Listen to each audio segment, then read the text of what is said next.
Tema 22. La literatura de la Ilustración. Vamos a comenzar con estos pequeños vídeos, o espero que no sean muy extensos, para hablar de los distintos temas que tendríamos que haber visto en estas semanas que vamos a estar confinados un poco en casa.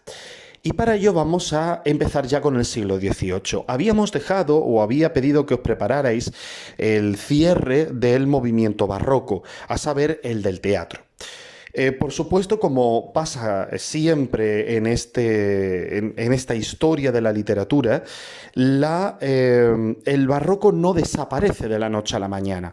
De hecho, tiene un proceso de decadencia con una serie de autores que intentan imitar a Calderón de la Barca en el teatro, a Lope de Vega, o en el ámbito de la lírica a Quevedo o a Góngora. Pero lamentablemente ninguno de ellos llega a tener el nivel ni llega a tener la calidad de los grandes maestros del siglo de oro español. Eso hace que el barroco poco a poco vaya cediendo, sobre todo en favor de una literatura mucho más racional y acorde con el espíritu de la época, que es el de la Ilustración.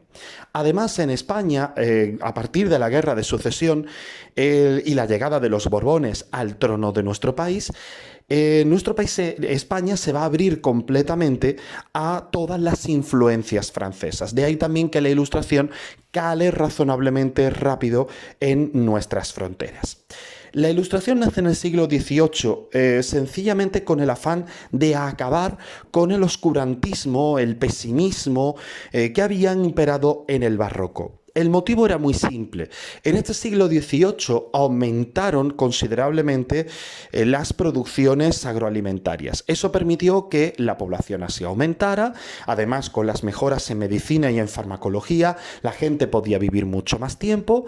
Y eso hizo que todo eso favoreció que los grandes terratenientes y la alta burguesía, además de toda la gente colindante a ellos, tipo como por ejemplo artesanos y distintos gremios, se enriquecieran considerablemente.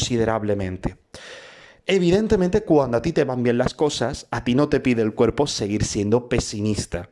Y es por ello que surge una nueva forma de enfocar el mundo, muchísimo más optimista.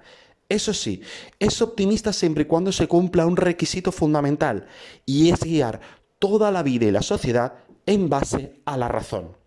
La razón es la clave primordial de toda la literatura ilustrada y prácticamente de todo el movimiento ilustrado. Todo se podía entender con la razón, todo debía explicarse con la razón. Todo lo que se aceptaba hasta ahora de forma mística, o todo lo relacionado con lo sobrenatural, lo supersticioso, o sencillamente lo que se aceptaba por tradición, porque era así y punto, desaparece por completo de toda la cultura europea. A partir de ahora, solo aquello que se pueda demostrar de manera empírica, es decir, con pruebas objetivas a raíz del método científico, y todo aquello que pueda explicar nuestra propia inteligencia, será lo único que importe. Lo demás se descarta y se rechaza. Evidentemente, eso hace que todo lo que gustaba en el barroco, todos esos elementos sobrenaturales, toda esa expresión trágica de los sentimientos, esa visión pesimista de la vida, deje de tener totalmente sentido y se dé de lado en favor de una forma de ver la vida algo más alegre, dado que si tú guías toda tu vida a través de la razón, lo lógico es que la sociedad y tú mismo evolucionéis. Ojo, cuando digo tú mismo no me refiero tanto al individuo, sino al individuo dentro de una sociedad. Lo que sientan o piensen las personas no importa especialmente, sino que lo que importa es el bienestar de todos nosotros, el bienestar social, la felicidad social es lo que se pretende conseguir. Entre otros aspectos que contribuyen a esa felicidad social, por ejemplo, la ciencia. Se invierte muchísimo dinero, especialmente los reyes van a financiar museos, academias, seminarios, universidades y todo tipo de instituciones para conseguir que la cultura y la ciencia evolucionen y tengan un mayor progreso, lo cual evidentemente se conseguirá en este periodo. Y también todos los aspectos culturales. Eso sí, los aspectos culturales tienen una base razonable. ¿Eso qué quiere decir? Quiere decir que no se acepta cualquier cosa como arte o literatura, sino que solo se acepta como arte o literatura aquella expresión, ya sea un cuadro, una escultura, un edificio o una obra literaria, que siga unos cánones artísticos muy rígidos. Cánones que se basan, como siempre, en la cultura grecolatina. Se recuperan todos los géneros y todas las formas de nuevo de Grecia y de Roma, igual que había hecho el Renacimiento. Y a raíz de ahí se construye toda la pintura, toda la escultura, prácticamente todas las artes, incluida la música, de este periodo. Eso hace evidentemente que carezca de la profundidad y de la trascendencia que tenía, por ejemplo, la poesía de Góngora o también la de Quevedo. Todos esos temas metafísicos, todos esos temas sobre el sentido de la existencia humana se abandonan y empiezan a tomarse motivos como, por ejemplo, la recreación de ambientes pastoriles o algunos otros temas mucho más razonables sacados de la filosofía o de la política. Así evoluciona toda la sociedad europea y también la española con un poquito de retraso con respecto al resto de Europa, en un movimiento que de todas formas a nivel literario, como podéis ver, no tiene tampoco tanto interés en comparación sobre todo con el Siglo de Oro. Hemos dejado, por ejemplo, a Cervantes con el Quijote en el siglo XVII. Es cierto que a principios, pero bueno, estamos hablando del Quijote, su trascendencia ha sido eterna. Sin embargo, en el siglo XVIII, novela apenas se va a desarrollar. Dado que no estaba incluida dentro de los cánones grecolatinos, a la novela se la da completamente de lado. Toda esa gran tradición de novela picaresca y de otros tipos, además del propio Quijote de Cervantes, se consideran un género menor y de escasa importancia, incluso peligroso, dado que se entiende que la novela extranjera puede traer formas de pensar peligrosas para el bienestar del Estado español. Con lo cual la novela se olvida. Apenas hay algunos autores destacables, como por ejemplo Diego de Torres Villarroel, con la siguiente obra. Es bastante larga, no hace falta que os aprendáis el título, simplemente que lo tengáis en mente. Vidas, tendencia, nacimiento, crianza y aventuras del doctor Don Diego de Torres Villarroel. Es una obra claramente autobiográfica, basada en la picaresca y también en buena medida en el estilo satírico de Quevedo, que muestra una visión algo crítica de la sociedad, pero deteniéndose ante las autoridades civiles y eclesiásticas. Esa realmente es la obra novelística más interesante. La lírica tampoco va a tener especial interés, apenas va a haber un par de autores reseñables y unos movimientos que en general lo que van a hacer es imitar lo clásico y lo grecolatino. En ese sentido empezamos con el rococó, que destacaba fundamentalmente por la naturalidad a la hora de expresarse. Todo ese lenguaje farragoso del barroco va a desaparecer gradualmente. Y sobre todo la recuperación de los temas grecolatinos, especialmente de la poesía anacreóntica. Anacreonte fue un poeta griego que hablaba fundamentalmente, o cantaba fundamentalmente al amor, a la mujer y al vino, a los placeres de la vida. En ese sentido se van a centrar esos poemas de la Ilustración, ¿no? Del rococó.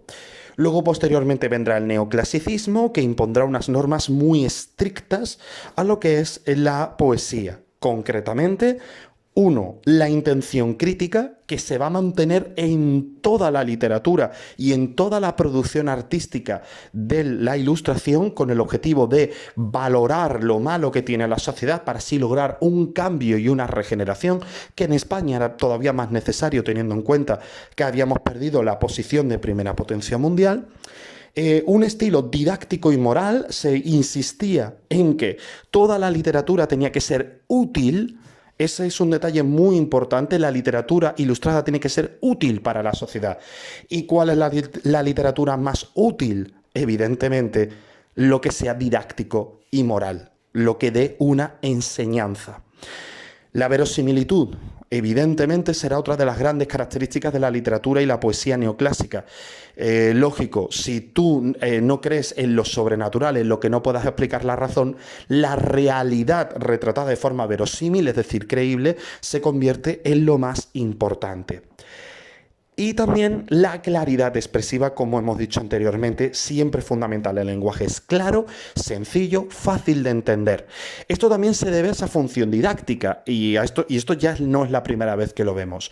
Si un texto no es claro y no es sencillo, evidentemente no se puede entender. Y si no se entiende, la gente no puede comprender ni adquirir la enseñanza que pretendía transmitir en un momento dado.